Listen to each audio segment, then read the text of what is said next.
I heard that some of you may want a video explaining the pros and cons of everyone being forced into Champion League. This is something that I had to deal with when I first started. The game was no more than a year old and there was already people with maxed equipment clubbing newbies. I was never a fan. So when I see people asking why they're in Champion with level 10 equipment, my take on it is this: you need to just deal with it like I did when I started years ago. You need to move up so that the next generation of pilots can come in and be happy when they start. They won't have to deal with OP stuff like we have. Think about it like a snowball effect. The more people populating lower leagues with high-level equipment, level 10, and 5 slots in silver, the more it will force people to leave the game, as well as it makes the tankers, the true bad seeds, blend in. That is not what we want. We want them to stand out so they can get reported and forced into Champion where they belong, especially if they keep trying to game the matchmaker. I am frankly sick and tired of seeing Mark II weapons or bots against my level 6, 3-bot hanger. And it's not like I should just ask Pixonic to ban them. We need all the players we can get. So really the only option for Pixonic is to alter Matchmaker and make it so that everyone rises up. I sincerely do not need to be seeing the same players on my Champion account as I do my 6-pack League account. It's plain unacceptable. So when I see questions about the new system, I just say, it's working quite well and to let it do its thing. As well, keep reporting the Mark II players below Diamond League. They should not be down there. In summation, I find that it is actually a beneficial change to our community even though many do not like it. Then again, many do not like change. The matches in Champion will get better in time with more variable hangers populating it. Obviously, those that make it that far will start to be starved of gold, but that's another video for another time. Now that we have gotten that out of the way, let's go ahead and start talking about the video. What can we learn from this? Well, as you've seen so far, I'm using my speed to an advantage. I don't want to be fighting direct contact with any one robot. I want to be able to zip in and out of the enemy lines. It's really how light bots get used best.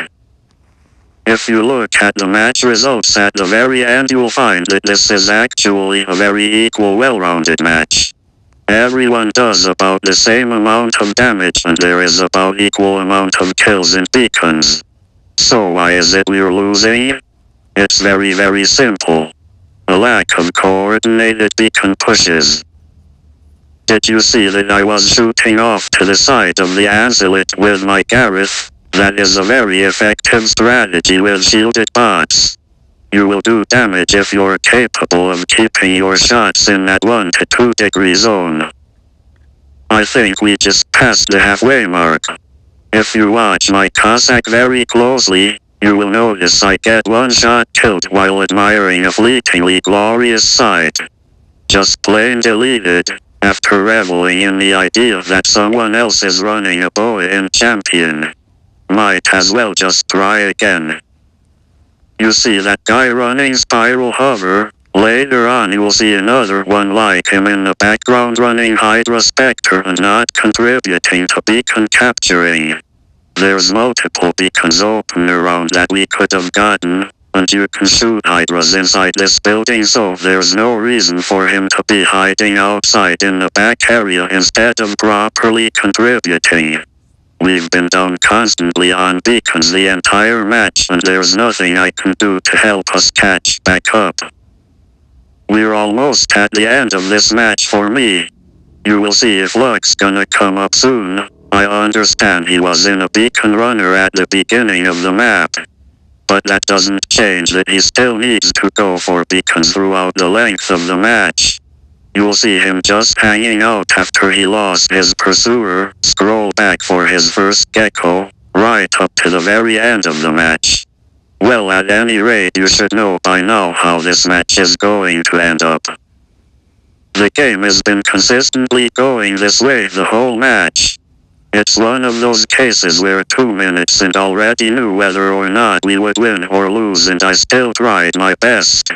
And now that I'm close my last spot, I'm mad, annoyed that I'm the only one going to get beacons when we need them, and upset that I'm not even going to get them because of blue team's lack of desire to push collectively.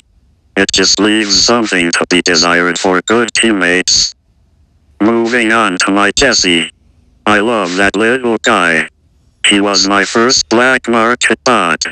When everyone else was grabbing Butch and Doc, I grabbed one single bot and made abundant use of him. Watch closely and let me know if you notice how my first set of aphids didn't even make contact. They showed it hitting him, but no damage was registered. That lack of damage registering is something I've been dealing with for the past year and a half at least. We're nearly at the end of the game now. Just watching what everyone's doing. I wanted to finish up by saying that I'm not biased, to each their own, as my brother clan leader says. Just make sure you guys stay inside the rules and don't take advantage of the newbies. They're all we have to keep the game going, fresh blood.